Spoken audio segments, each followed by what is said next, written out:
Hello commando, कैसे हैं?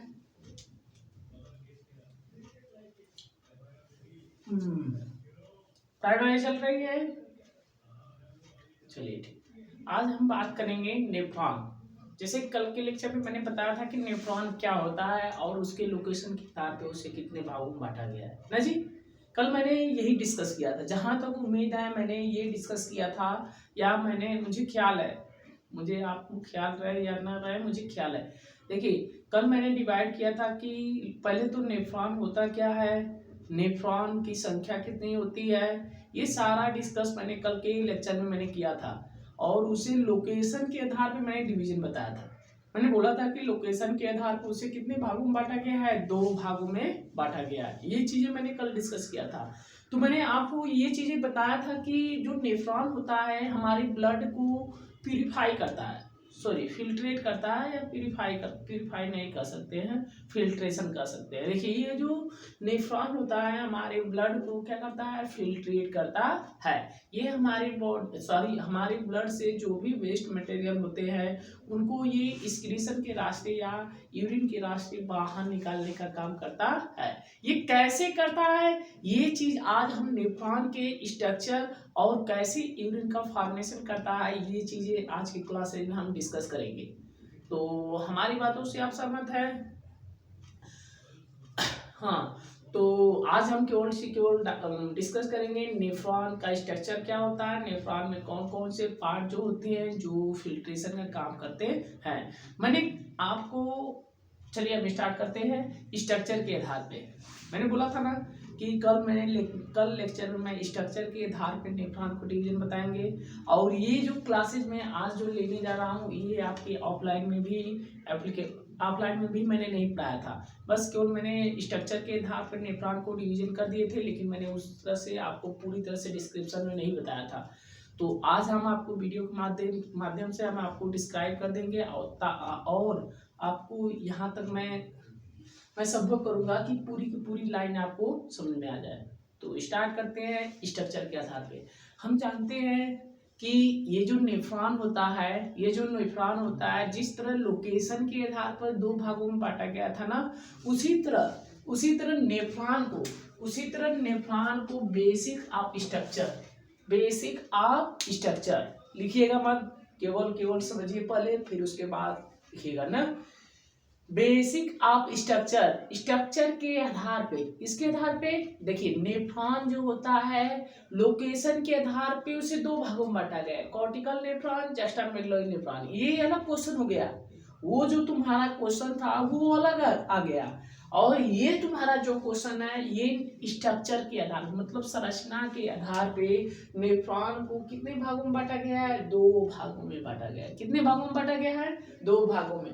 पहला जो भाग है उसे हम रीनल कार्पसस बोलते हैं या मालफिजियन कार्पसस बोलते हैं, या रीनल कार्पसस बोलते हैं या मालफिजियन कार्पसस बोलते हैं। ये फर्स्ट पार्ट है। सेकेंड पार्ट की बात करें तो ये रीनल ट्यूब्यूल्स होता है, काफी इंपॉर्टेंट होता है रीनल ट्यूब्यूल्स। तो समझ में आया, मतलब कि स्ट्रक्चर के आधार पर नेफ्रॉन को 2 भागों में बांटा गया है। कौन कौन, रीनल कार्पसस, सेकेंड रीनल ट्यूब्यूल्स। ये जो रीनल कार्पसस है इसे हम मालफिजियन कार्पसस के नाम से भी जानते हैं। और इसके अगर हम डिवीजन की बात करें तो इसे 2 भागों में बांटा गया है, Bowman's capsule, glomerulus capsule. Bowman's capsule, glomerulus capsule. देखिए ग्लोमेरुलस है, ये ग्लोमेरुलर नहीं है, ग्लोमेरुलस कैप्सूल है। Bowman's capsule, glomerulus capsule. तो ये इसका डिवीजन होता है। और ये हमारा रीनल ट्यूब्यूल्स होता है। रीनल ट्यूब्यूल्स का भाग जो होता है, फर्स्ट पार्ट जो होता है पीसीटी होता है, काफी इंपॉर्टेंट ये है पीसीटी। और ये हमारा लूप ऑफ हेनले है, और ये हमारा डीसीटी पार्ट है, ये हमारा कलेक्टिव डक्ट है। मतलब कि रीनल ट्यूब्यूल्स को 4 भागों में बांटा गया है, रीनल कार्पसस को कितने भागों में बांटा गया है, 2 भागों में, Bowman's capsule, glomerulus capsule. Renal tubules को हम कितने भागों में बांट रहे हैं, 4 भागों में। पीसीटी मतलब प्रॉक्सिमल कन्वोलेटेड ट्यूब्यूल्स, पीसीटी का मतलब प्रॉक्सिमल, ये यहाँ पे प्रॉक्सिमल कन्वोलेटेड ट्यूब्यूल्स। और एलएच का मतलब लूप ऑफ हेनले, डीसीटी का मतलब होता है डिसेंडिंग DCT का मतलब होता है डिजिटल कन्वोल्यूटेड ट्यूब्यूल्स। ये तुम्हारा कलेक्टिव डक्ट हुआ। ये देखिए, ये जो लूप ऑफ हेनले है ना, इसे 3 भागों में बांटा गया है। ये जो लूप ऑफ हेनले है, मैंने आपको बताया था, लूप ऑफ हेनले को कितने भागों में बांटा गया है? 3 भागों में बांटा गया है। Ascending loop of Henley, sorry descending loop of Henley, transverse loop of Henley और असेंडिंग लूप ऑफ हेनले। देखिए, ये तुम्हारा जो आ रहा है, देखिए ये ही तो DLH मतलब डिसेंडिंग लूप ऑफ हेनले, ये लूप ऑफ हेनले का ही भाग है। देखिए, ये जो लूप ऑफ हेनले है आपका घट रहा है कि नहीं? ये जो लूप ऑफ हेनले है ये आपका घट रहा है, तो इसीलिए हम इसे क्या बोल रहे हैं? Descending loop of Henley. ये देखिए आपका ट्रांसवर्स है, सीधा है, तो ट्रांसवर्स का मतलब ये ट्रांसवर्स है, तो इसीलिए हम इसे ट्रांसवर्स लूप ऑफ हेनले बोल दिए हैं। ये आपका बढ़ रहा है, तो इसीलिए हम इसको असेंडिंग लूप ऑफ हेनले या ALH बोल दिए हैं।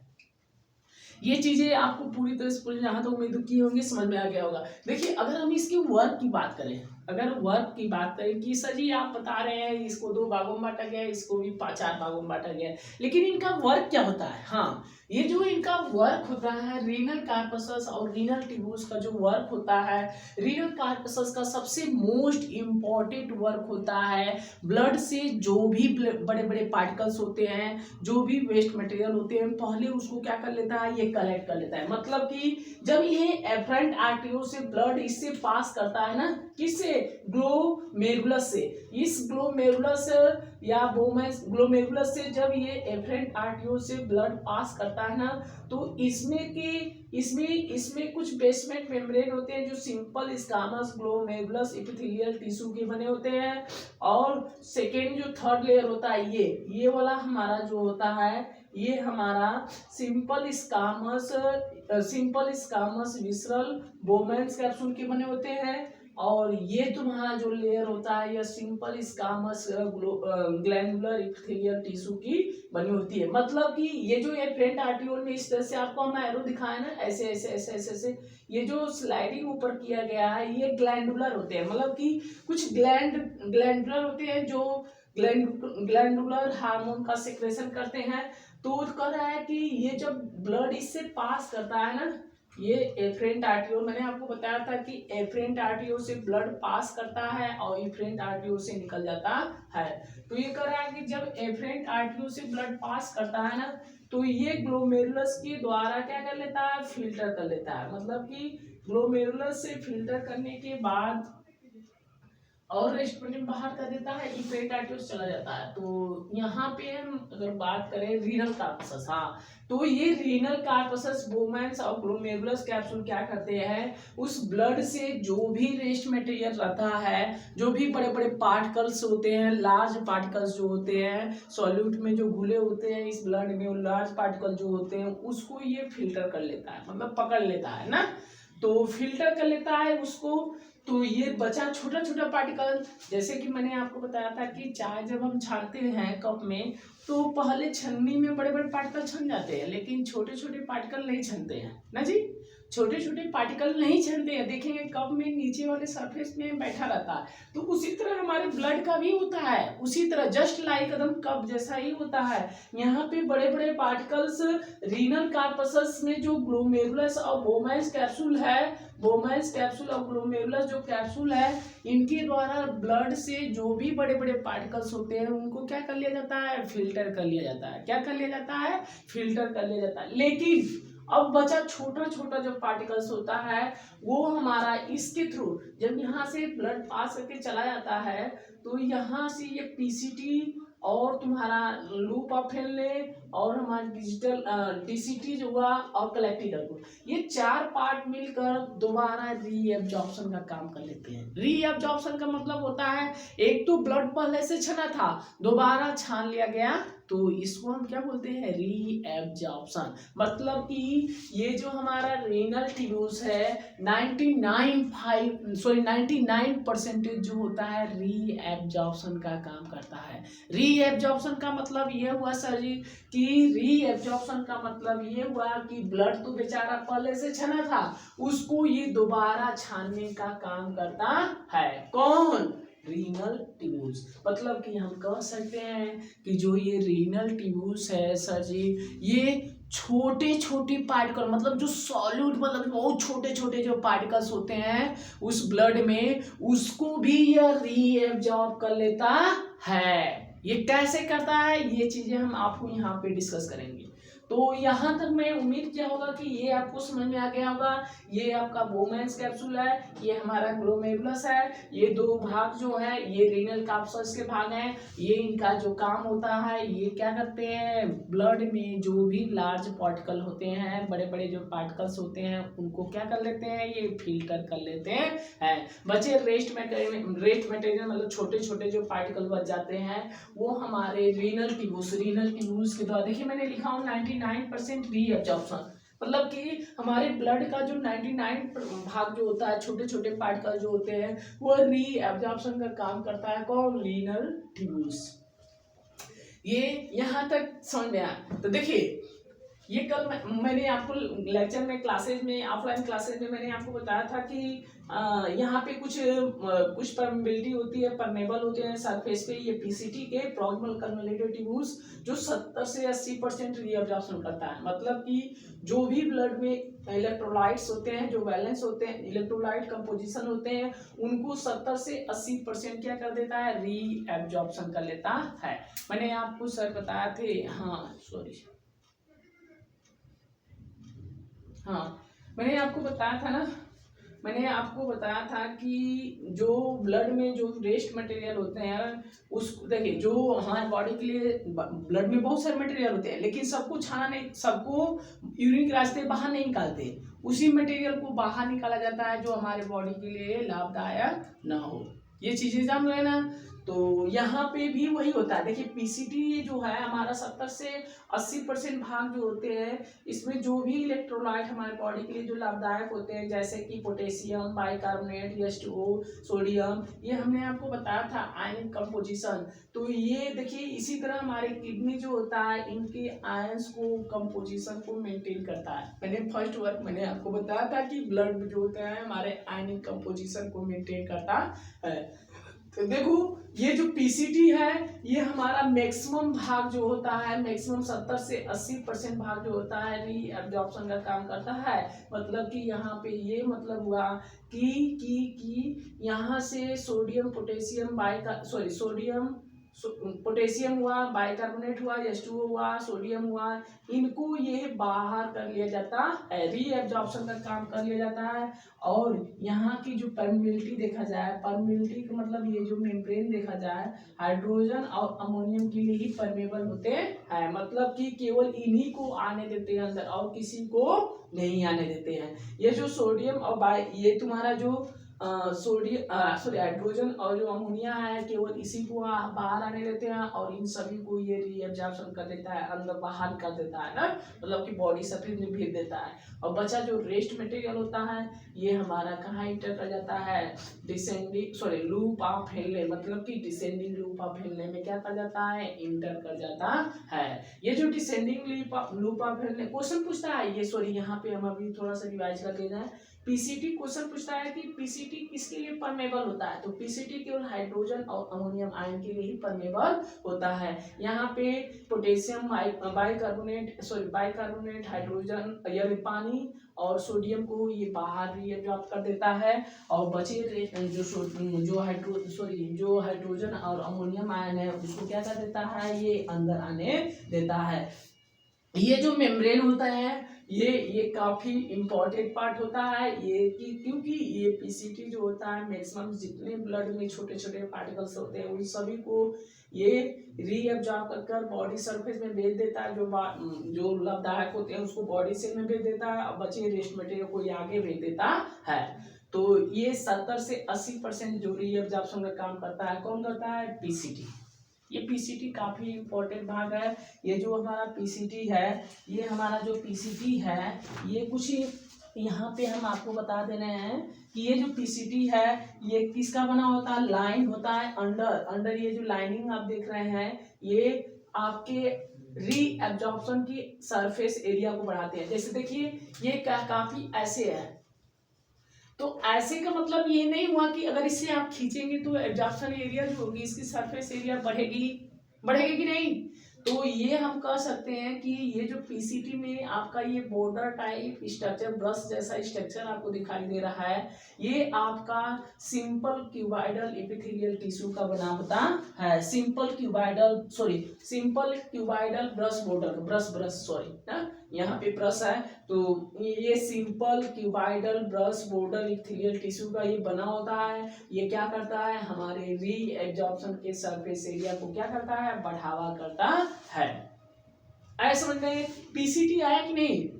पीसीटी का काम अगर कोई पूछेगा तो ये कह देना कि सर जी ये 70 से 80% री एब्जॉर्प्शन का काम करता है। इसका मतलब ये हुआ कि ब्लड में जितने भी आयंस हमारी बॉडी के लिए लाभदायक होते हैं उन सभी को ये री एब्जॉर्ब करके बॉडी में सेल में भेज देता है, बचे हुए वेस्ट मटेरियल को आगे बढ़ा देता है। और इसकी पीसीटी की अगर मेम्ब्रेन की बात करें तो इसमें कुछ ब्रश टाइप स्ट्रक्चर दिखाई देते हैं जो हमारे सरफेस एरिया को, री एब्जॉर्प्शन की सरफेस एरिया को बढ़ाते हैं। और इनकी परमेबिलिटी की बात करें तो केवल हाइड्रोजन और अमोनियम आयन के लिए ही क्या होते हैं, ये परमेबल होते हैं। परमेबल का मतलब कि केवल इन्हीं को रास्ता ही देता है, दरवाजा इन्हीं के लिए होता है और किसी चीज को नहीं होता है, नहीं आने देता है ना।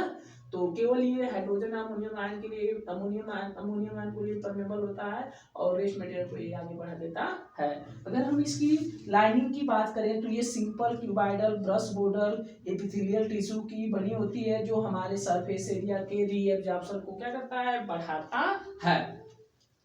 अगर ये इसमें तो हम बता दिए कि 70 से 80% इलेक्ट्रोलाइट को क्या करता है, ये री एब्जॉर्ब करता है, ये सेगमेंट जो होता है। और इसकी अगर ये पीसीटी ये भी करता है हमारे ब्लड का जो भी पीएच मान होता है उसको बनाए मेंटेन करने का भी काम करता है। अब हम बात करेंगे Henle of loop of Henle या Henle loop of Henley.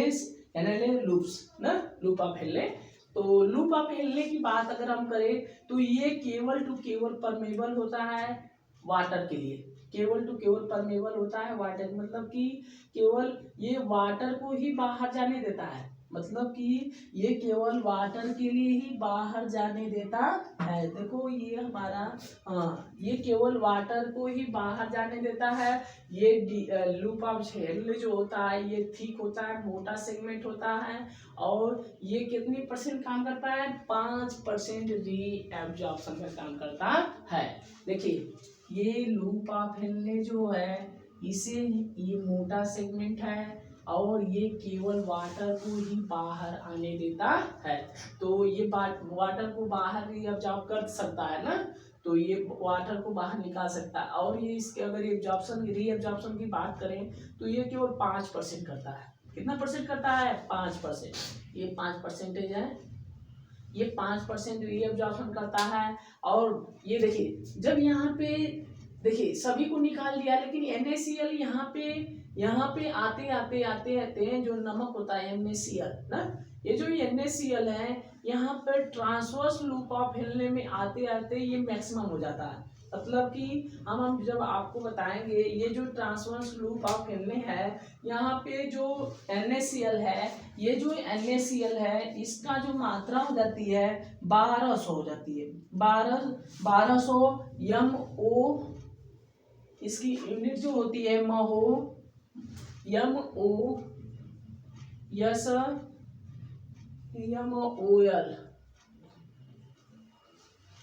MOL ना, इसकी यूनिट होती है। यहाँ पे हमारा 600 होता है NaCl। यहाँ पे री एब्जॉर्प्शन का जो काम नहीं हो पाता है सही से, तो ये 600 यहाँ पे कंसंट्रेशन इनका बढ़ता स्टार्ट हो जाता है NaCl नमक का। तो यहाँ पे 600 होता है, यहाँ पे हमारा 900 हो जाता है, यहाँ पे आते मैक्सिमम हो जाता है। फिर इसके बाद आप देखेंगे तो यहाँ पे इसके बाद जो देखेंगे यहाँ पे री एब्जॉर्प्शन होने लगता है, मतलब कि यहाँ से NaCl को बाहर निकाल दिया जाता है। किससे, DCT से, ये जो DCT से भी और यहाँ से भी आपका ना। तो ये हमारा देखिए यहाँ पे अगर NaCl का री एब्जॉर्प्शन नहीं हो पाता है तो यहाँ पे इनकी कंसंट्रेशन इंक्रीज करने लगती है, मतलब पीसीटी में तो इंक्रीज मतलब 600 हो जाता है, लगभग 600 से फिर यहाँ पे 600 रहता है और यहाँ पे आते आते 900 हो जाता है। 900 से आते आते आते यहाँ पे जो ट्रांसवर्स लूप ऑफ हैंडलिंग में जब आता है तो इसकी अमाउंट क्या कर जाती है, इंक्रीज कर जाती है। क्या कर जाती है, इंक्रीज कर जाती है। जब अमाउंट इंक्रीज कर जाती है हमारे जो उस ब्लड में, सॉरी उस ब्लड ही में ना, रेस्ट मटेरियल में जो भी कंपोजिशन होता है, इसमें जब यूरिन सॉरी NaCl का जब मात्रा इंक्रीज कर जाती है तो जब ये LH में इंटर करता है, मतलब कि असेंडिंग लूप ऑफ फैलने में जब इंटर करता है, ये पतली सेगमेंट होती है। ट्रांसवर्स जो लूप वो फैलने होती है, ये पतली होती है। जब ये यहाँ से जब असेंडिंग में जाता है तो ये NaCl के लिए क्या कर देता है, परमेबल कर देता है।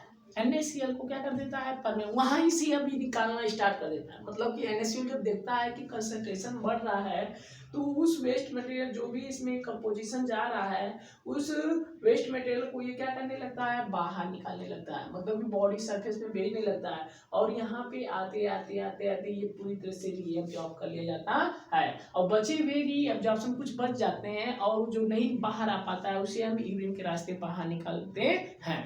तो यहाँ हम जब इंटर करते हैं, ये जनरली जो असेंडिंग लूप ऑफ हेनले होता है ये 5% रीअब्जॉर्प्शन का काम करता है। और जब ये इंटर करता है डिजिटल कन्वर्टेड ट्यूब्यूल्स में तो यहाँ पे केवल टू केवल NaCl के लिए परमिबल किया जाता है, मतलब बाहर रीअब्जॉर्प्शन किया जाता है। और सबसे मोस्ट इम्पोर्टेंट जो होता है यहीं पे वाटर जो होते हैं, देखिए यहाँ पे आपको ये वाटर को पूरी तरह से रीअब्जॉर्ब कर लिया जाता है। मैंने बोला था ना कि सर जी हम लोग जब अधिक मात्रा में हमारे जब ब्लड का वॉल्यूम बढ़ने लगता है तो यहीं से ये DCT जो होता है, DCT जो होता है डिजिटल कन्वर्टेड ट्यूब्यूल्स जो होते हैं, ये जो DCT जो होता है, ये जो डिजिटल कन्वर्टेड ट्यूब्यूल्स जो होते हैं यह हमारे सेगमेंट से वाटर को क्या करने लगता है, रीअब्जॉर्प्शन करने लगता है। ये जो वाटर के लिए जो रीअब्जॉर्प्शन करते लगते हैं एंटी डायल्यूटिंग हार्मोन एडीएच यहाँ पे ना, अगर हमारे ब्लड में सॉरी ये एडीएच का मतलब जब हमारे ब्लड में वॉल्यूम इंक्रीज कर जाता है तो वो क्या करते हैं, वो रीअब्जॉर्प्शन में काम कर लेते हैं। मतलब कि ये डीसीटी के ब्लड वेसल से सॉरी डीसीटी के वेसल्स वाल से जो भी हमारे बॉडी में जो वॉल्यूम बढ़ा है उसको रीअब्जॉर्ब कर इसे, क्योंकि ये परमेबल होता है H2O के लिए, तो ये क्या करता है जब एब्जॉर्ब कर बचे हुए उसे यूरिन के रास्ते क्या कर देता है, बाहर कर देता है। मतलब कि अगर ब्लड का वॉल्यूम बढ़ जाए तो उसमें से वाटर मॉलिक्यूल को सोख कर अब्जॉर्ब कर इसे यूरिन के रास्ते बाहर निकाल दिया जाता है। तो ये भाग तुम्हारा H2O समझ में आया। तो एडीएच का मतलब एडीएच एंटी डायल्यूटिंग हार्मोन होता है जो हमारे जब ब्लड में वाटर की कमी हो जाती है तो इस वाले पार्ट से उसका सिक्रेशन करा देता है ना जी। हाँ ये तो यहाँ से जब इंटर कर जाता है रेस्ट पूरी तरह से, यहाँ से लगभग ही हमारा 5% ही 10% ये रीअब्जॉर्प्शन का काम करता है। मतलब कि ये वाटर को यहाँ से निकालने का काम करता है। तो अब बचा, अब सब कुछ तो निकल गया, जैसे सोडियम पोटेशियम बाइकार्बोनेट सोडियम जो भी चीजें था वो हमारा इस भाग से क्या कर गया, निकल गया। तो यहाँ से निकलने के बाद अब इंटर कर जाता है किसमें, कॉमन ओपनिंग ऑफ नेफ्रॉन। यहाँ पे कॉमन ओपनिंग ऑफ नेफ्रॉन का मतलब यहीं पे नेफ्रॉन आकर क्या कर देते हैं, खत्म हो जाते हैं और यहाँ से हमारा क्या स्टार्ट हो जाता है, यूरेटर स्टार्ट हो जाता है। अब यहाँ से कॉमन